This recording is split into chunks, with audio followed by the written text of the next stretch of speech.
Great, thank you very much, and it's really lovely to be here today.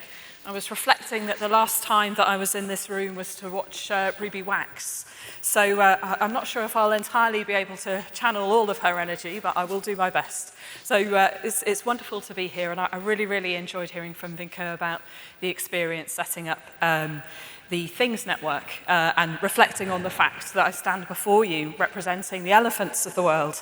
But I hope you won't hold that against me. So my name's Helena Zaum, and I am Microsoft's Smart City, or as we like to call it, Smart Places and Connected Communities lead here in the UK.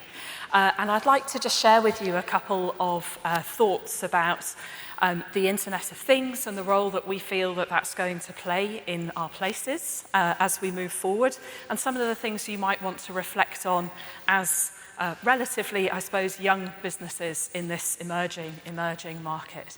I'll also share with you some stories from a super customer of ours up in Manchester as to how they're really starting to think quite big about this. And I can see some folks from Norfolk there as well. I know there's some brilliant thinking going on down there as well. I'm sure there are other people in the room with great thinking. So I'm pleased to say that some of what I have to say to you from the elephant's point of view will resonate, I think, with what you've just heard. We certainly feel that we're living in a time of tremendous change, and I think that few of us would deny the fact that the pace of technology change is gathering and growing faster and faster. But I think as consumers of technology, as just people living in places, what we are starting to appreciate actually is that technology is happening all around us. And in fact, rather like electricity, it's somewhat disappearing in our everyday lives. So I put it to you, in 10 or 15 years' time, we probably won't be at an IoT conference because it'll just be happening all over the place. And that's certainly something that we're, of course, very excited about at Microsoft. So what is it that's driving that change? Computing is becoming more and more ubiquitous, and I don't really need to tell you that, do I? Because you are the IoT crew, so you're very aware of that. But what we're also finding is an increasing number of very smart devices which are able to cope with us interacting with them, using multiple sensors, and also the expectation from consumers that information that they have on one device will automatically be transferred over to another device as they interact with the world. And the thing, of course, that's driving that is what we like to talk about as the intelligent edge. And there's already been one plug for Paul's talk, but Paul is going to talk, I think, 1 o'clock today about what I said to him. Well, I'll just refer to that, Paul, as the super smart edge. But the idea really of thinking about the Internet of Things and how that can be imbued with AI, which I'm afraid I am going to talk to you about a little bit because I think it's important. Clearly, all this information has to go somewhere, and that's where we see, obviously, a tremendous role for the intelligent cloud. And lastly, and by no means least, when we live in a world with so much data and so much information, we human beings, frankly, we can't cope with that. We can't process all of that ourselves. And that, for me, is where we need to start thinking about the role of AI on the edge and on the cloud, and frankly, in our lives today. Vinka mentioned this in passing, but I think it's really important. Everybody in this room will interact with AI, already does. Many of you will be involved in systems that either directly use it or which feed into broader systems which then in turn will use it. And it's very important from a societal standpoint, forget all the techie stuff for a minute, really important when we think about engaging with AI, that we think about doing so in a way that respects these values here. These happen to be ours. I don't think that there's anything particularly wrong with them. I think if you read one of the very many newspaper supplements, you'd find a similar list. Very important to make sure that these things are being designed in a fair and inclusive way, in a way which represents the society in which we all live. And that's not just the people who are doing the developing, of course, because sadly, you're a very small cohort, and I think there were quite a lot of people with their hands in the air. I fear I wasn't one of those. You're a small cohort, but we also need to make sure that when you're doing your developing work that you are respecting the breadth of society.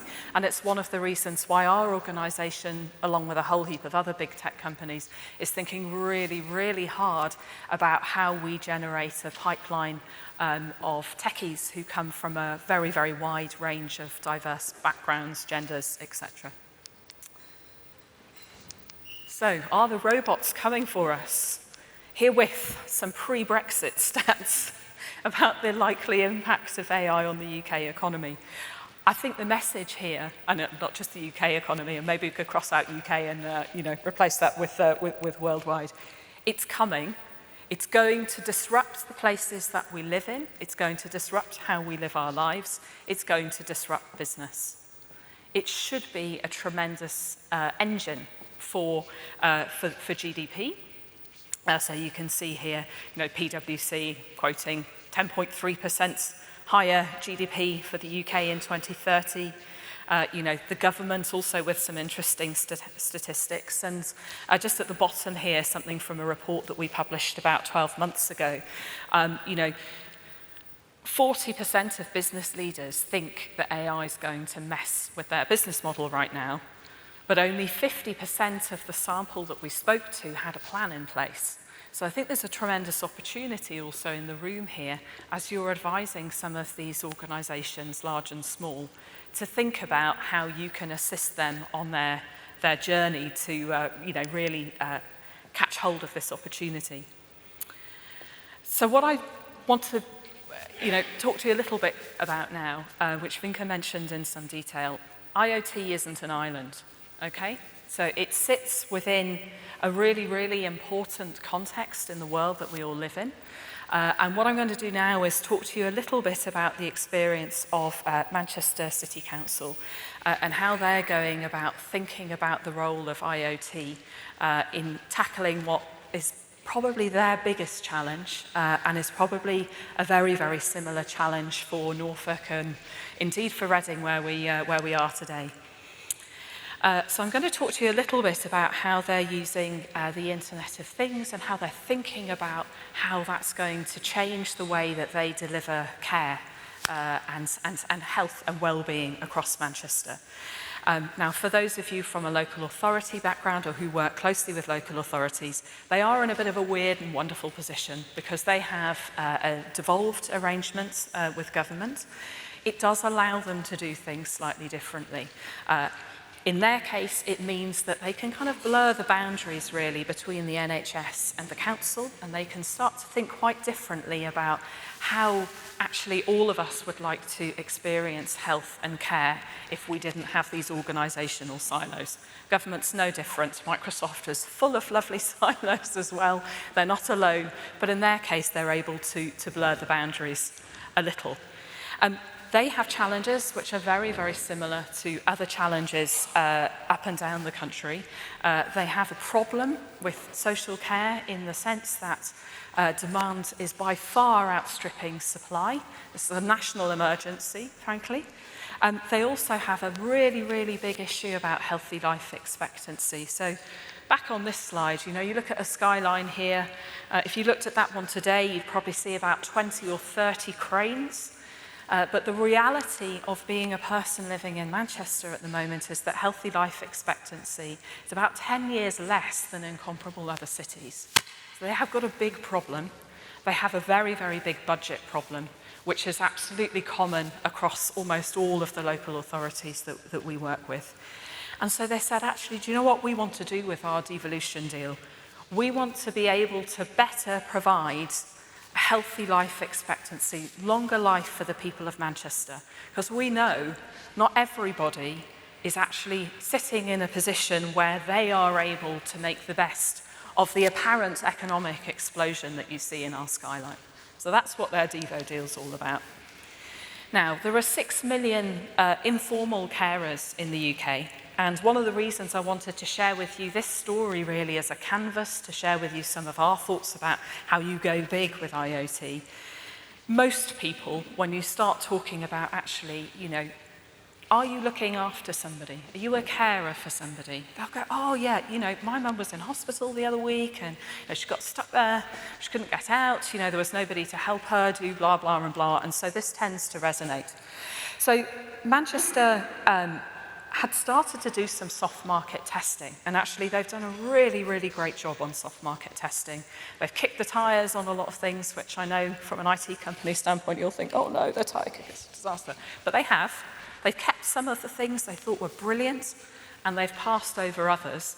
And what they decided they wanted to do, really, in response to the burning fire that was coming at them from a budgetary standpoint, was to look at how they could use Internet of Things, so technology-enabled care, as it goes, the lingo of the sector, in order to deal with some of the financial issues they had and to stop the problem that was happening at the other end of the system, where they had people stranded in hospital for 250, 300 days, which is a terrible outcome for people. It's also a terrible outcome for the system. It's a terrible outcome financially, naturally. So they have set about teching up quite a lot of the people who were among the 5% of the people they look after who represent 50% of the spend. Okay, so they're a really, really important cohort to look after more effectively. What they've also realised, so great, they've had a whole heap of IoT projects, this is fantastic. What they have also realised, and I think this is the point that I really, really want to bring home, they very quickly realised, A, they didn't want to have 20 different portals to look at so that they could work out what was happening for a particular individual. But they also realised that if they actually only saw one slice of the pie about what was happening for an individual at a particular time, so Helena's mum has a fall, great, okay, this is not good, Helena's mum's had a fall. Now let me go over here and check in a different system and see who might be able to support her. Let me go in another system over here and see what information we have about whether or not, she has housing benefit or whether she's, have it on our Revs and Bens list. So what they decided they wanted to do, together with a very, very substantial organisational change programme, was start to pull this together almost into I suppose like an air traffic control command centre style approach. So what they're doing here is contextualising their Internet of Things information from their technology-enabled care landscape and merging that in together with some of those other systems. So I was really interested to see what Vinka was saying about, about the tractors and starting over here with a little pilot and then gradually adding in more and more combine harvesters and other things. Manchester, in a way, have started on number one, but they're already thinking about the final outcome, and no doubt it will only be the first of very many other final outcomes, because these things are never done. But they want to think about putting that information in context because they appreciate that actually the value in that information is in the context and what they know about, what else they know about that individual. So, I don't know whether or not this only happens in my house, but there are a number of occasions where I really, really get very concerned about my husband. He's a smart guy, but he's absolutely unable to appreciate that, unfortunately, the stuff at the bottom of the stairs still hasn't made it upstairs and hasn't seen it. I think there's a really, really important lesson around IoT, and that is to say, there is a matter of perspective. Information generated by these devices can be interpreted and can have quite a different meaning, just depending on your perspective. And that's something else that the Manchester team realised was so, so important, actually, in thinking about scaling up the work that they've done already. That information becomes much more valuable when it's put in context, and also when you're able to appreciate the perspective of the individual who has somehow delivered that information to you, whether that's via a wearable or whether it's via your home. Because what might be worrying, of course, for one individual is not very worrying for somebody else. And I'm sure that you guys are all very, very familiar with the idea of a false positive. But actually, you find out when a false positive is false by thinking about perspective. And so what they want to be able to do by pulling information together is to actually put the perspective in the hands of the practitioners who will be making decisions about the information. So forgive me, this is a bit of an eye chart. But the idea really is that the Internet of Things, together with information that might be provided by an individual, and by the way, this is She's obviously a real person, but she's just an internet person. There's no personal data or anything involved in here. If you feed all that information together to a centralized team that also has information from other agencies, potentially, from health, potentially also from housing, and also the third sector, so the charitable sector, you can then have a load of practitioners, and they'll be sitting up here in this command centre with a much better view as to the kind of help that was actually required by this lady. We call her Amy, but you can call her what you like. And I think really, really critical here is the idea here is they want to try and keep Amy at home for as long as they can, okay? Because it's better for her, it's better for her outcomes. But if they are concerned that she might have a fall or that she has had a fall, and falls are a massive, massive issue, probably, up there on the top of the list of the 5% who are generating this 50% of budgetary activity. What you want to be able to do, instead of defaulting to sending an ambulance, and it's 250 quid for a trip in an ambulance in Manchester, I don't know how much it costs elsewhere, what you want to be able to do is select, and they've got lots and lots of different options. You want to be able to select help so that you can get help delivered to that person where they are, in place, as we would say. And so I think the really, really key thing here as well is they're not only thinking about bringing all the information together, they're starting to think about, well, actually, how do I connect that up effectively with response? Really critical point for them, though, it's not just about the system. This is about doing what's best for Amy, okay?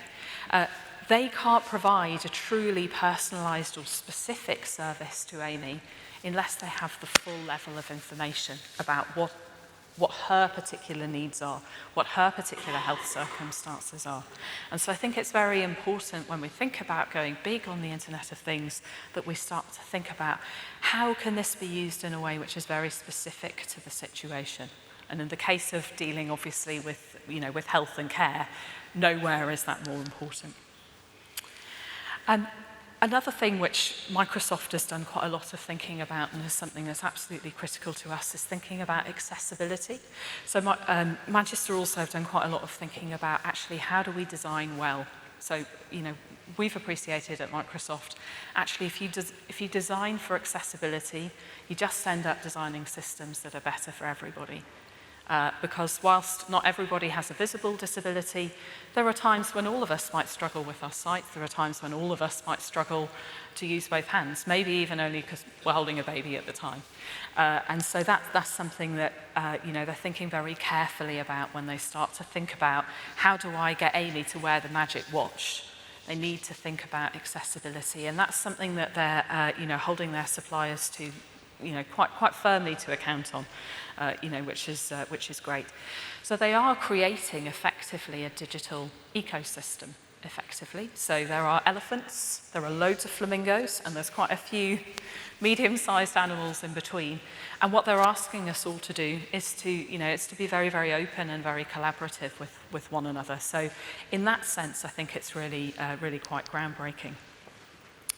So, really, really big challenge, of course, when you think about trying to get to scale, is how do you either help your customer deliver the change, help people get on the bus, or if you are, an authority or a customer yourselves, how do you think about the business change aspects? And there are a number of different things that, frankly have been quite painful growing pains. But, what I would say that they have learned is that actually when you start to go big with IoT, it's not just an IT project, it's absolutely a whole place-based project in their case, but a whole organisation-based project. And so you need to think about how you get everybody motivated. So what they've done, and those of us who've worked a bit with social workers will know that they're really, really not madly keen on technology, but they've given a load of social workers a load of devices, and actually what they've started to realise is that in doing that, they've empowered them, they've given them the right to go, do you know what, it's pants, I don't want it anymore, get me something different. And they've really started to get them on board, which has been really, really great to see. And so they now, of course, have pirates, advocates, we might call them, who are really starting to be digital drivers within their organisation. they've had quite a lot of challenges with procurement. So procurement, particularly in local authorities, tends to, I suppose, be naturally quite risk averse, and there are good reasons for that, but what they've really struggled to do is to get procurement on the journey. So how do you procure for innovation?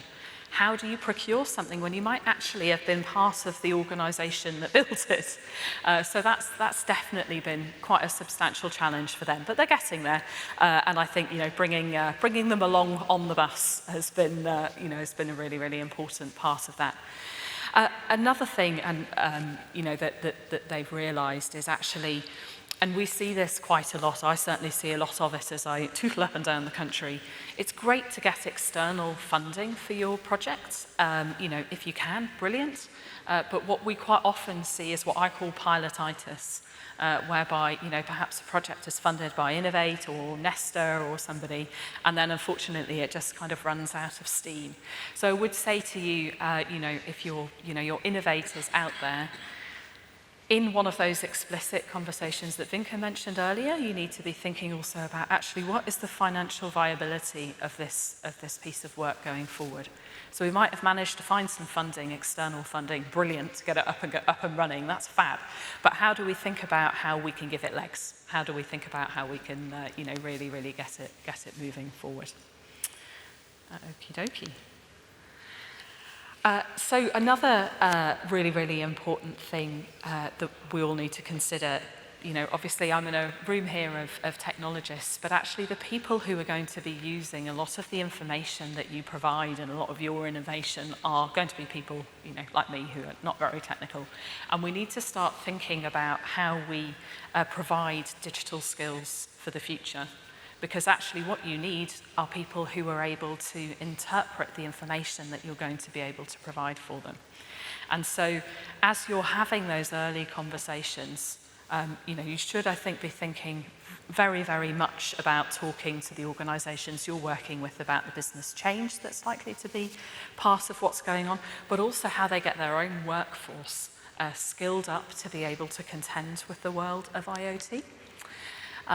These are just some examples, actually, about how our lives are increasingly dependent on digital skills. If we think about the way that our shopping experience has changed, it's been absolutely massive. We've already heard today about Netflix. I think the one down the bottom is really, really interesting. So, at the moment, and this would be true in Manchester, true in the way that most health and care is delivered, or indeed public services are delivered, at the moment, mostly we are reactive and subjective, but actually what we want to do is get to a world where actually we're able to get on the front foot. We want to be able to intervene early in the life of Amy so that we can stop her having a fall, so that we can stop her getting into very expensive residential care, and so we can stop her having too many trips in an ambulance. In order to do that, we all need to be on a learning journey, and we need to be supporting the organisations we work with as they learn to contend with this world. I think most big tech companies have got a load of freebies. We certainly have a load of free digital skills. So that might be something that you could use in your armoury as you look to support other organisations on this journey. There we go. I think that's about it from me. I don't know if there are any questions. No? Okay.